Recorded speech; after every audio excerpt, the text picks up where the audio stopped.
let him do his own intro. Let's welcome to the stage the Attorney General of the State of Maryland, Doug Gansler.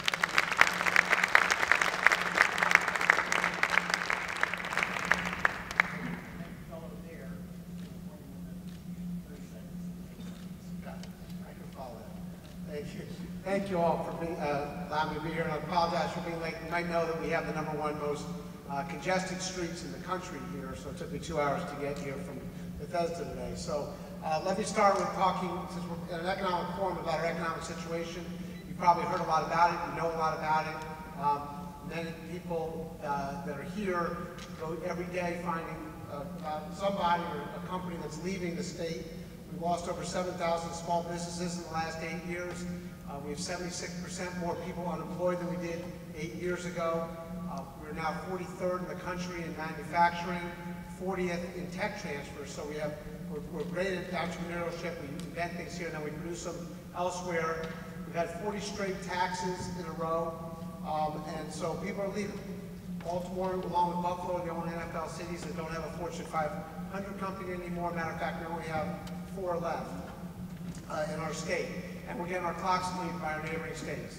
And it's unsustainable, and we can't continue to do it. So we need to have a governor that starts in January that actually cares about business, wants to bring business back to Maryland, wants to do it because he or she wants to bring jobs to Maryland. If we increase our tax base, if we have more jobs, if we don't have a city like Baltimore where 46% of the adult males are out of work, then people are going to be making money. They're going to be contributing to the tax base. We're going to be able to do things like transportation projects, get rid of the #2 minority achievement gap that we have in the whole United States, right here in Maryland, be able to make sure that kids can go to higher education, can go to school, stay in school, make sure we don't have the public safety concerns that we have now, where we're the 4th most homicides in the country, 9th most violent state in the country, and our Chesapeake Bay is dying. So we need somebody with new ideas. I'm the only person in the race on the Democratic side who's actually run anything and managed people. I've been doing it the last 16 years as state's attorney and attorney general, balancing budgets, getting things done, seeing things that are unfair and actually fixing them. I guess he hasn't raised the thing yet, so I'll give you an example between me and I think the difference between my leadership style and my opponent's. He was given, the first thing he's been ever given to do was to run the Affordable Care Act website. It's been over $200 million of taxpayer money down the drain. Real people can't get chemotherapy, real people can't get their heart disease taken care of, and real people can't get their children and grandchildren access to health care. By contrast, I was elected by the 50 attorneys general in the country to be the head of the National Association of Attorneys General. When I was there, we had a problem with the mortgages here in Maryland and foreclosures. People were getting thrown out of their houses and put it on the streets. So I engineered an agreement with the 5 major banks, and to this minute we've gotten $1.5 billion into Maryland to keep tens of thousands of people in their homes and away from being off the streets, and it's helped turn our housing market around and helped turn our economy around. We did it not by saying I did it, put it on my website, but by actually going to the meetings, meeting with the CEO of Bank of America, going to Charlotte, going to Chicago, having meetings to get it done. So look forward to the 5 questions. I look forward to the 5 questions that are coming up. Okay. We're going to start with Senator Don Fry, who's president of the Greater Baltimore Committee. They make us call him Senator. I'm aware of his pedigree. Thank you. Mr. General, thank you. Good seeing you.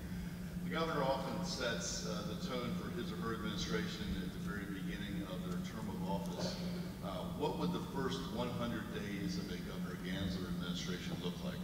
You know, I think particularly relevant to this particular forum, I really believe that this jobs thing is a huge problem. I mean, if you look at Baltimore City today, you have, 2 cranes in the air, down the street. In Washington, there's 53. Philadelphia's been able to turn itself around. DC's been able to turn itself around. Our neighboring states are taking all our jobs. You know, we haven't had a comprehensive review of our economic situation and our tax policy that goes along with it in decades. And so I think we need to make sure that we become competitive with our neighbors, and a number of ways of doing that. I mean, there's a few sort of side issues that are associated with that. For example, one of the things I want to do is focus on this issue of reentry, where in Baltimore, one of the reasons why I have such a crime problem is we have 46% of the people coming out of jail reoffend within 3 years and go back to jail. 59% of the people coming out of jail come into Baltimore City. We spent $1.3 billion on this, and other states have looked into the reentry issue, Michigan, Oregon, Virginia, and gotten their numbers down from 46% into the 20s. Michigan was able to close 20 correctional facilities to take people from being $33,000 a year inmates behind bars to tax-paying citizens. So I think that's one of the areas. Another that we're going to look at is when you have to stay in school till you're 18. When you're 16, if you've satisfied your requirements, you get a certificate of mastery, but some people just don't want to go on to Towson. They want to get a job. So in the morning they'll do their English and their math, and in the afternoon they'll do vocational career apprenticeships. So for example, let's say they want to be an electrician. It takes 10,000 hours to get accredited. So you'll do that in the afternoons. So at 18 you graduate with your high school diploma and certification for a job. We'll be looking at focusing on the two areas that we're uniquely qualified in: life sciences and cybersecurity. We're the only state in the country that has NIH. We're the only state in the country that has Johns Hopkins, the #1 hospital in the country the last 21 out of 22 years, and the University of Maryland Medical System. Likewise, we're the only state that has the NSA and the Cyber Command Center. Plus, we have the smartest people in the country, so we can focus on those two industries. Thank you. Next question from the president of SunTrust Bank, Baltimore and Annapolis, Sam DePaul. Maryland often ranks high for research and development, and that is essentially research dollars as a share of state GDP.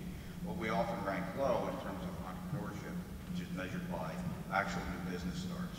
In a recovering economy, firms less than 5 years old typically create a disproportionately large number of new jobs as compared to existing companies. How do you plan to encourage technology transfer from government contractors and how do you plan to encourage technology transfer and also local entrepreneurship? So you're right. We rank high. In fact, we rank #1. We have the most research dollars in the country coming into Maryland, yet, to your point about tech transfer, we're 40th in the country in tech transfer. So depending on how you define entrepreneurship, we're actually, some people do, my opponent does, says we're #1 in entrepreneurship, which is true. So all of these wonderful ideas are patented, conceived of, thought of here as a result of the money that comes in. The problem is they're then produced elsewhere, in some other state, and so the jobs aren't created here. So we need to focus on tech transfer. Actually, UMBC, Dr. Hrabowski's done a great job of that, but the other schools need to do it as well, particularly academic institutions. I'm a huge Hopkins fan, not just the lacrosse team, but the school. But their entrepreneurial thought process needs to evolve a little bit more as well to really understand that we need to build around the schools, build around the medical facilities, build around the military installations that we have, so that we have incubators and support both the incubator period, but actually beyond that as well. One of the things we have a problem with, we have a lot of issues here. The GBC knows about these, and all of you know about these. But one of the problems is when you're successful, the money dries up, and the banks know that as well. And so the companies that have survived 5, 6, 7 years, they should also have access to capital to continue to enhance their businesses. So, I think it starts at the top. I think one of the things we need to do is have a governor that thinks it's a problem, that people are leaving, the companies are leaving. And one of the things I want to do is to get the CEOs of companies, to get the Alan Wilsons, to get the Kevin Planks and 15, 20 people on the governor's business council to go out to other places where companies are looking to come to this area. And there's a lot of reasons why they want to come here. One is the federal government, and say, you tell us what you need. What are your needs? As opposed to what goes on now with us versus Virginia, where they do that, and we just say we're open for business, and that's the end of the conversation. Thank you. Next question is from Scott Dorsey, Chairman of Merit Properties. Scott? My question is about the fiscal challenges the state's facing. When the current administration came in about 7.5 years ago, we were looking at a $29 billion budget. The newest budget is $39 billion. That's a huge increase. I don't know how you slice it. Now, for more than a decade, we've addressed this persistent structural deficit by borrowing special funds intended for transportation, open space, and shifting it to the general fund, converting operating expenses to long-term bond debt. Now, is this a practice that you would continue? And if not, how would you address what has become a perennial structural deficit? Well, it's a great question, because I remember sitting there listening to them say that reduce the size of government and thinking, How can you say that when you came in, it was a $29 billion budget, now it's a $39 billion budget, but the budget's been reduced. You know, the numbers belie that. And to your question about the trust and the transportation trust and the open space, I think there's been a real violation of public trust. I mean, I think it was the 40th of the taxes was the gas tax, and the reason how that came to be was because they emptied the Transportation Trust Fund and said, oh my God, there's no money left in the Transportation Trust Fund. Let's tax working people and people that drive to their work. And so an extra $10, you know, every time they fill up their tank at 23 cents a gallon, they'll be able to handle that, but that's actually more than minimum wage. So that's an hours of work they just got for that extra tax. So I think there's a real problem in terms of dedicated funds. I think when you say you're going to use money for a certain purpose, I think you ought to do that. And so I think we have to really sort of take a comprehensive view of how we spend and how we tax. So I want to do a full thing on that. Right now, what these guys want to do, and I'm running, look, we all know, I'm running against the machine, I'm running against the establishment, against the status quo. And they're unabashed about it. They want to get another 8 more years of this.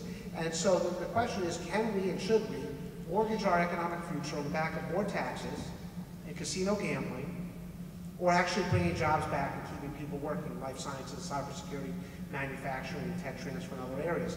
I vote for door number 2. We have such unique advantages here. I mean, we get to take advantage of the port. You know, we have one of the 2 deep sea ports that we have in the country right here. The port of Baltimore, it can be expanding. BWI is expanding, and the international capabilities of that. With 68 and I-95 and the highways right here, we have the ability to go out west, and through rail. So we have an advantage here that no other state has, and we need to start taking advantage of it.